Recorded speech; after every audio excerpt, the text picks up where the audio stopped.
Kayaknya kan belum terlalu terbuka nih kelihatannya ya. Apanya? Apakah ada ketakutan-ketakutan dari Icis? Aku nggak mau cerita-cerita dulu deh. Pertimbangan yang pertama tentu sebenarnya pengen lebih fokus kepada masing-masing dulu. Karena kan kita mempunyai beberapa pengalaman, memiliki beberapa momen-momen yang jangan sampai keulang. Kan kita belajar dari pengalaman.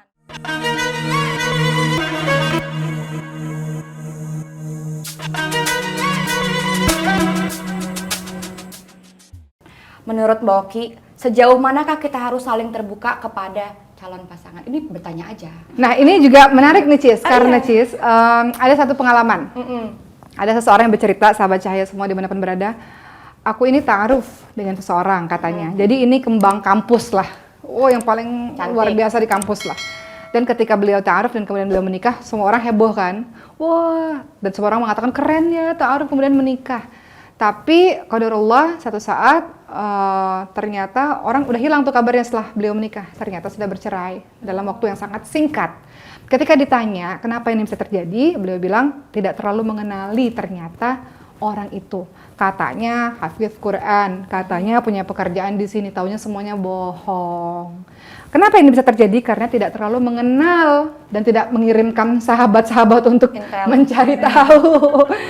Bahkan dia mengatakan, ternyata saya nggak tahu rumahnya di mana, rumah orang tuanya di mana, teman-temannya ternyata saya nggak tahu. Kemudian ternyata dia banyak bohongnya. Berarti apa yang dilakukan selama ta'aruf selama ini tidak tepat seperti itu. Jadi kalau teman-teman bilang ta'aruf itu bukan membeli kucing dalam karung, itu bahasa yang sering kita pakai ya. Artinya nggak kenal ujuk-ujuk menikah nggak mungkin. Karena menikah itu adalah ini menentukan surga dan neraka kita nih. Jadi kita harus sungguh-sungguh dalam menseleksinya. Beberapa yang harus terbuka adalah misalnya masalah penyakit. Penyakit itu kita harus terbuka dalam ta'aruf itu biasanya salah satu pertanyaan yang ditanyakan adalah apakah ada penyakit-penyakit tertentu?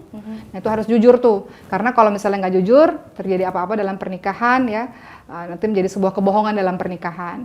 Tapi termasuk salah satu yang teman-teman bisa untuk menjaga, teman-teman dulu mungkin pernah berbuat dosa dan teman-teman sudah berubah jadi orang yang lebih baik dan sungguh-sungguh menjadi orang yang istiqamah. Maka Allah SWT menginginkan kita menutup aib-aib kita. Allah sudah tutup aib kita, maka jangan kita syiarkan lagi aib-aib kita, jangan kita buka lagi aib-aib kita. Sudahlah, yang masa lalu kita menjadi diri yang lebih baik, jadi diri yang lebih taat kepada Allah SWT, maka maju ke depan gitu. Jadi untuk beberapa urusan memang harus terbuka, tidak boleh berbohong. Ya. Tapi bukan berarti semuanya 100% harus diceritakan semuanya, tidak perlu kalau dianya tidak bertanya seperti itu. Tapi untuk urusan penyakit misalnya, termasuk juga kalau teman-teman semua ini menikah, ini penting juga Cis, dan sahabat cahaya dimanapun berada. Manajemen keuangan, ini dari sekian banyak poin-poin penting ya. Kenapa? Karena banyak kejadian begini, ini kejadian nyata, saya menikah ternyata pasangan saya hutangnya banyak banget, jadi saya yang dikejar-kejar rentenir, misalnya begitu.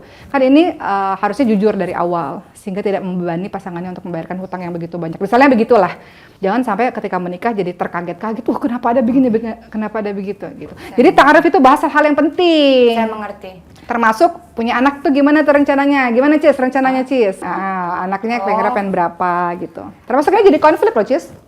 Oh, diomongin sebelum menikah? Iya, konflik. Kenapa? Karena Mbak Oki banyak dapat cerita, sahabat-sahabat cahaya semua. Ini kan berdasarkan kisah nyata orang-orang ya. Ada yang mengatakan, aku pengen banget punya anak banyak, tapi suamiku cuma pengen punya anak satu, misalnya begitu. Jadi itu konflik lagi di situ. Itu juga bisa dibahas dalam sesi-sesi ta'aruf. Bukannya istri ikut suami ya? Iya kan terkadang orang ada keinginan. Tapi kalau aja sendiri pengen berapa? Kalau aku pengennya kan ikut kayak ibuku. Anaknya ibuku kan 3. Yang pertama kakak Oki, yang kedua kakak Cindy, yang ketiga kakak Ricis. Aku tuh pengennya sama kayak ibuku, punya anak 3. Terus kan nanti kan aku pengennya dipanggil ibu, si abang dipanggil papa, biar kayak ibu sama papa aku. Alhamdulillahnya tuh benar-benar beliau menerima apapun yang aku ajukan. Cis, ini mau nanya nih Cis ya. Kayaknya kan belum terlalu terbuka nih kelihatannya ya. Apanya? Ini pemberitaan mengenai ini Icisnya masih belum terlalu gamblang menjelaskan. Apakah ada ketakutan-ketakutan dari Icis? Aku nggak mau cerita-cerita dulu deh, nanti kalau memang segalanya udah pasti aku akan cerita. Atau kenapa sampai Icis kok masih keep? Tuh apa? Pertimbangan yang pertama tentu sebenarnya pengen lebih fokus kepada masing-masing dulu. Karena kan kita mempunyai beberapa pengalaman, memiliki beberapa momen-momen yang jangan sampai keulang. Kan kita belajar dari pengalaman. Karena pengalaman adalah guru terbaik. Jadi karena aku belajar, jadi untuk yang ini pengennya tuh yang terbaik dari yang terbaik, save the best for the last. Karena kan pengennya satu untuk seumur hidup, insya Allah mudah-mudahan. Jadi kebahagiaan ini hanya kita dan keluarga kita saja yang tahu dulu. Nanti kalau memang sudah waktunya, sudah Allah takdirkan untuk memang bersama, baru insya Allah kebahagiaannya kita bagikan kepada orang-orang di luar sana. Jadi untuk menjaga-jaga ya Cis, takut terjadi apa-apa kan, lebih baik di-keep dulu seperti itu. Tapi Mbak Oki, aku boleh nggak penasaran? Soalnya kan orang-orang bilang menikah itu sama dengan menyempurnakan separuh agama. Kenapa orang bilang begitu? Sahabat Cahaya dimanapun berada, kita tahu bahwa syahwat manusia itu ada dua, syahwat perut dan syahwat kemaluan. Ketika seseorang sudah menikah, dia sudah terlindungi dari segi syahwat kemaluan, artinya sudah diselamatkan dari situ. Sehingga yang harus dijaga adalah syahwat perutnya. Jadi maksudnya untuk masalah, insya Allah tidak akan lagi terjebak kepada zina dan sebagainya karena sudah ada pasangannya. Jadi sudah tersalurkan di situ. Tapi yang harus dijaga adalah syahwat perutnya, tentang ketamakan, keserakahan terhadap harta, terhadap itu juga ujian yang besar itu yang harus dijaga. Jadi kalau orang sudah menikah, dia sudah selamat dari setengahnya. Yang syahwat kemaluan tadi, tinggal dia jaga syahwat yang setengahnya lagi, seperti itu. Dan kalau menikah, Masya Allah, kalau dulunya pandang-pandangan, pegang-pegangan semuanya haram dan dosa, setelah menikah, Masya Allah semuanya bernilai ibadah. Betul, soalnya katanya pahala terbesar, pahala menikah.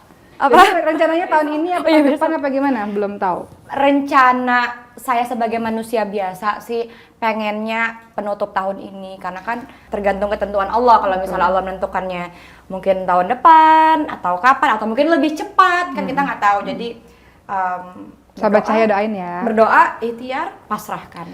Menurut seorang Ria Ricis, istri yang solehah itu seperti apa sih? Istri yang solehah tentu yang pertama yang menurut sama suaminya. Karena percuma dia hartanya banyak, pintar sekolah sampai luar negeri, ke negeri Cina, kalau dia nggak nurut sama suaminya. Jadi kita nurut apa yang suami bilang untuk kebaikan. Betul. Jadi yang Icis bilang nih, sahabat Cahaya semua, sebenarnya ada dalam surah An-Nisa ayat 34. A'udzubillahi minasyaitonirrajim. Fassolihatu qanitatun hafidhatul lil ghaibi bima hafidhallah.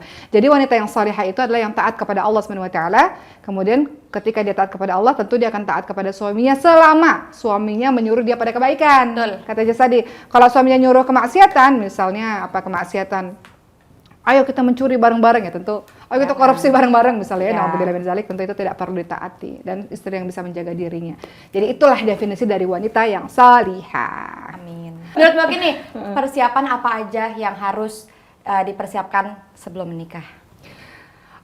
Jadi ini ada hal yang menarik juga. Biasanya orang setelah seminar pernikahan, seminar pranikah, biasanya anak-anak muda keluar gedung langsung, aku mau nikah. Padahal nggak punya persiapan apapun. Padahal menikah itu butuh persiapan. Sebagaimana teman-teman kalau masuk ke medan perang, kalau nggak punya peralatan perang, kalahkan dalam medan perang itu. Begitu juga dengan pernikahan, membutuhkan peralatan untuk bisa menempuh bahtera rumah tangga yang tidak selamanya mulus, Cis. Jadi harus dipersiapkan apa? Dipersiapkan adalah tentu secara mental dan juga ilmu. Apa itu ilmu? Hak dan kewajiban dari seorang istri dan seorang suami. Peran-peranan dari seorang istri dan suami itu apa saja? Misalnya peranan dari seorang istri, misalnya adalah dia melayani suaminya misalnya, kemudian dia harus tahu ketika suaminya ingin bersama dengan dia, maka dia bersama dengan suaminya. Ini diperhalus nih kata-katanya nih ya, tapi sahabat saya insya Allah memahami hal ini. Dan untuk laki-laki juga paham, tugasnya adalah untuk mencari nafkah misalnya, dia memberikan sandang, pangan, papan kepada istri dan anak-anaknya. Kemudian istri juga harus memahami bahwa dia sebagai seorang istri yang salihah, sehebat apapun dia di luar, sekaya apapun dia di luar, sepopuler apapun dia di luar, pulang ke rumah dia tetap adalah makmum bagi suaminya. Masya Allah. Gitu, Cis. Jadi itulah yang harus dipersiapkan, banyak-banyak belajar. Kadang kalau kita nggak belajar, kalau lagi kita konflik nih, kita ngerasa kita paling benar sendiri. Betul. Ya nggak sih? Ini aku yang paling benar, tapi kalau kita sama-sama belajar, kita tahu sumber kebenaran itu di Quran. Apa yang kata Quran salah, ya itu salah.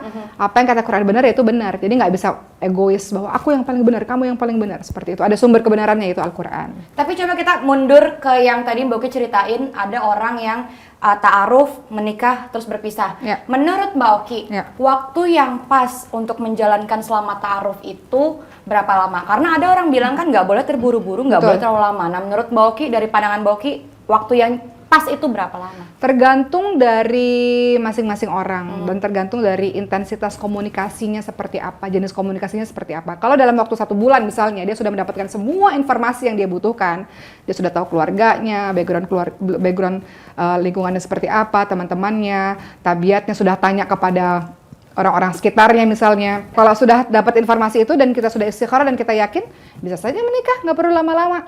Tapi ada orang yang perlu waktu ya, mungkin nikah di Indonesia kan nggak menyatukan 2 orang saja, tapi menyatukan 2 keluarga. 2 keluarga kan harus ada sesi perkenalannya juga. Jadi mungkin memerlukan masa lagi. Makanya adalah kita harus tahu semuanya. 3 bulan misalnya sudah merasa kenal ya silakan. Kalau Mbok Ki dulu sama suami itu 2 bulan, Cis. Masya Allah.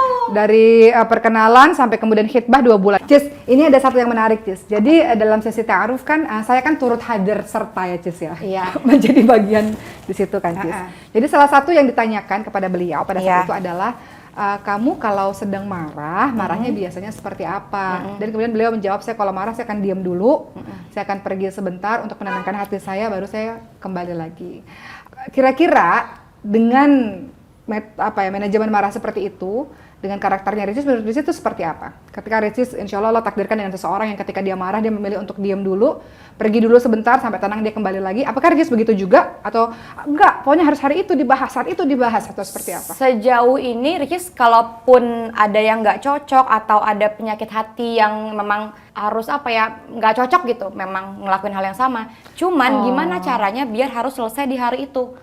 Supaya tidurnya nyaman, besok pagi udah mulai hari yang baru lagi. Jadi memang mungkin kalau dibutuhkan waktu masing-masing nggak apa-apa, karena biasanya ketika orang marah dia ngomong, dia ini, dia itu, kebanyakan kan salah yang disampaikan. Dan dia dalam keadaan tidak sadar. Jangan sampai gara-gara keadaan tidak sadar malah menghancurkan sesuatu yang sudah kita bangun dari waktu-waktu sebelumnya. Gitu. Jangan sampai menyesal karena kita ngomong dalam keadaan marah. Jadi ya ada baiknya kalau misalnya pun dalam keadaan marah, saling diam itu mungkin jalan yang terbaik, tapi dengan syarat hari ini harus selesai. Masya Allah. Jadi ini salah satu hal sebelum nikah, salah satu pertanyaan ta'aruf adalah manajemen konflik kamu nanti seperti apa.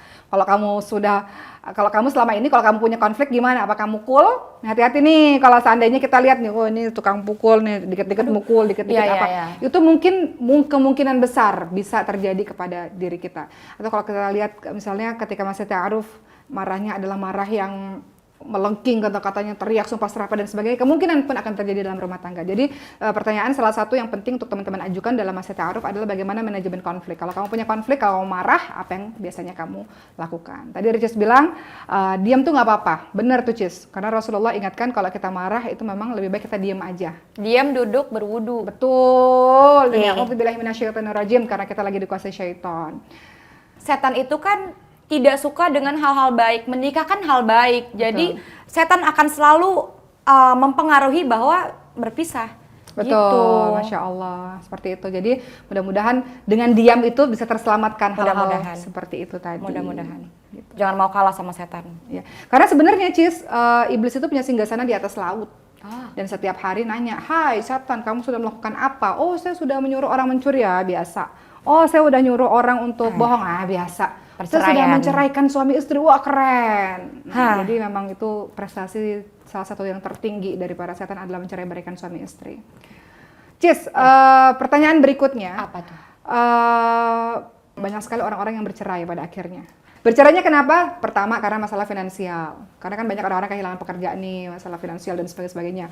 Kemudian yang kedua bercerai karena keseringan ketemu, Cis. Kok ketemu terus cerai? Iya, karena bukannya bagus ya? Karena keseringan ketemu, jadi ternyata ketemu sering-sering itu jadi menyebabkan konflik. Nah, Icis nih salah satu yang Icis waspadai, kan kita ingin menikah tuh seumur hidup sampai akhir, Allah jaga pernikahan kita walaupun banyak gelombangnya luar biasa. Icis tuh apa sih yang Icis komunikasikan dengan seseorang yang insya Allah takdirkan supaya terhindar dari hal-hal yang dibenci oleh Allah ini? Atau menurut Icis sendiri, jangan sampai deh terjadi ini, sehingga aku harus melakukan ini. Apa menurut Icis? Supaya nggak bercerai itu gimana sih, Yang pertama tentu jangan pernah putus komunikasi. Komunikasi itu penting loh. Jangan sampai ada satu saling nutupin ini, satu nutupin itu, ujung-ujungnya meledak keluar tuh ungkit-ungkitan. Kenapa kemarin nggak bilang kalau kayak gitu kan maksudnya. Jadi ada baiknya saling komunikasi, biar saling mempelajari di mana yang kurang. Itu penting komunikasi. Betul-betul, karena banyak juga kasus perceraian itu karena kurangnya komunikasi. Oke. Itu sih. Teman-teman semua, sahabat cahaya, ini juga penting. Ricis harus berdoa ini, saya harus berdoa ini, semua sahabat cahaya harus berdoa ini. Semoga ketika Allah takdirkan kita mendapatkan pasangan, itu menjadi penyejuk hati, penyejuk mata, Cis. Karena terkadang pasangan kita malah kita jadi musuh sama dia. Hah? Jadi, musuh? Iya, terkadang pasangan itu jadi musuh, terkadang pasangan jadi cobaan yang luar biasa. Sehingga yang harus dilakukan adalah banyak berdoa. Doanya adalah di surah Al-Furqan ayat 74, Rabbana hab lana min azwajina wa dzurriyyatina qurrata a'yun waj'alna lil muttaqina imama. Itu doanya. Semoga pasangan kita jadi penunjuk mata, penunjuk hati untuk diri kita, seperti itu. Nah, ini nih, mengubah seseorang itu nggak semudah membalikan telapak tangan. Contoh, ini kisah lagi nih, karena banyak yang curhat kan. Jadi hari ini bagus cerita nih sama sahabat-sahabat cahaya semua. Seorang teman pernah berkata begini, ya Allah, aku tuh sekarang kan udah hijrah, ikut kajian terus-menerus. Suamiku itu pertama nggak pernah sholat. Wah. Kedua, kalau aku kajian dia marah-marah. Astagfirullah. Terus waktu itu Mbak tanya deh, sahabat cahaya semua, saya tanya sama beliau, memangnya dulu waktu masa perkenalan nggak tahu bahwa si laki-laki ini nggak pernah sholat, si laki-laki ini nggak suka ikut pengajian dan sebagainya. Dia mengatakan, saya tahu dan saya yakin bisa mengubah dia. Katanya, saya yakin pasti saya bisa rubah dia. Taunya udah belasan tahun nikah, nggak berubah-berubah, katanya begitu. Artinya memang pertama niatnya baik, tapi yang kedua kita harus tahu bahwa itu memang tidak mudah. Harus ada effort yang sangat luar biasa dan hidayah dari Allah SWT. Jadi kalau mau ditanyakan, bisa nggak ya kita bisa ngerubah seseorang sesuai yang kita mau, maka itu coba dipikir-pikir lagi. Dari awal lebih baik cari saja memang sudah baik. Sepengetahuan kita lah ya, sepengetahuan kita, di mata kita lihat memang dia sudah baik, dengan segala macam kita sudah meneliti dia ternyata dia orang baik, ya pilihlah dari awal yang baik supaya nggak nambah-nambah PR. Betul. Kecuali memang dia mau berubah menjadi orang yang lebih baik. Karena biasanya orang berubah karena dirinya sendiri. Betul. Seperti Ya. itu. Karena kalau misalnya kita paksa-paksa dia dan ternyata memang dia wataknya seperti itu dan tidak ada keinginan berubah, ya pasti akan jadi susah. Betul. Jadi lebih baik dari awal cari yang baik atau orang yang memang sungguh-sungguh ingin jadi orang yang lebih baik, seperti itu. Masya Allah. Kalau gitu, menurut Mbak Oki apa tips untuk menjadikan keluarga sakinah mawaddah warahmah? Wah, ini perjuangan luar biasa nih, Cis. Ini juga untuk Ricis dan juga untuk Boki dan juga untuk sahabat cahaya. Karena rumah tangga itu tidak seindah foto-foto di Instagram. Sakinah mawaddah warahmah itu bisa tercapai pertama kalau seluruh anggota keluarganya cenderung terhadap agama. Oke. Istrinya kepada agama, suaminya juga, anak-anaknya juga. Kalau terjadi apa-apa, perbaiki hubungan dengan Allah, maka Allah perbaiki hubunganmu dengan sesama manusia. Hablum minallah, hablum minannas. Ya, betul, itu kuncinya. Jadi kuncinya kalau kita ada masalah apa-apa, larinya ke Allah dulu, banyak nangis sama Allah, banyak tahajud dan sebagainya, dan Allah akan selesaikan hubungan kita dengan sesama manusia. Jadi sakinah mawaddah warahmah, tentram, penuh dengan cinta, penuh dengan kasih sayang bisa terwujud ketika seluruh anggota keluarganya memang menuju kepada Allah. Kemudian yang kedua, yang tua menghargai yang muda menghormati yang tua. Itu harus. Juga istri begitu. Kakak adik juga seperti itu. Dalam keluarga adanya saling menghargai dan menghormati. Karena banyak kejadian. Ini kisah nyata lagi nih. Seorang istri bercerita bahwa saya bercerai dari suami saya. Kenapa? Ketika ditanyakan, sang istri mengatakan karena suami saya selalu mengatakan, kamu perempuan nggak tahu apa-apa, nggak ngerti apa-apa. Dan saya merasa bahwa itu adalah kekerasan verbal. Jadi dalam rumah tangga itu ada KDRT, tidak aja fisik tapi verbal. Nggak pernah mukul sih, tapi kata-katanya menyakiti, merendahkan, mengolok-olok dan sebagainya. Gitu. Jadi harus adanya penghargaan dan saling menghormati satu sama lain dalam rumah tangga. Yang ketiga, saling introspeksi diri. Itu penting, itu wajib. Ketika terjadi apa-apa, pasti nggak hanya salah dia, pasti ada salah, andil kesalahan kita juga. Dengan adanya introspeksi diri, maka di situ nanti akan timbul saling memaafkan dan saling meminta maaf ya. Maka disitulah timbul sakinah mawaddah warahmah. Gitu, Cis. Luar biasa. Nah, begitulah obrolan panjang kita dengan seorang Ria Ricis. Semoga apapun yang sedang dijalani Ricis, semuanya berjalan dengan lancar. Mudah-mudahan, amin. Dan Ricis menjadi orang yang terus menjadi lebih baik dan dibimbing oleh orang yang baik, insya Allah. Amin, mudah-mudahan. Dan mohon doanya dari sahabat cahaya semua ketika seorang berkeinginan untuk menuju ke arah yang baik, tolong didukung, tolong didoakan, dan mudah-mudahan Allah lancarkan. Dan teruslah menjadi seorang YouTuber yang memberikan konten-konten yang baik untuk seluruh masyarakat Indonesia, Cis. Dan semoga Allah jaga Ricis dalam kalamnya, dalam perkataannya, mudah-mudahan, dalam perbuatannya. Mudah-mudahan. Oke, makasih deh sahabat cahaya semua sudah menonton. Coba komen di bawah. share, like YouTube ini, channel ini ya. Insya Allah mudah-mudahan ada banyak kebaikan melalui bintang tamu kita berikutnya. Komen di bawah mau bintang tamunya siapa aja. Kita ketemu lagi di episode berikutnya. Dah, assalamualaikum warahmatullahi wabarakatuh. Waalaikumsalam warahmatullahi wabarakatuh.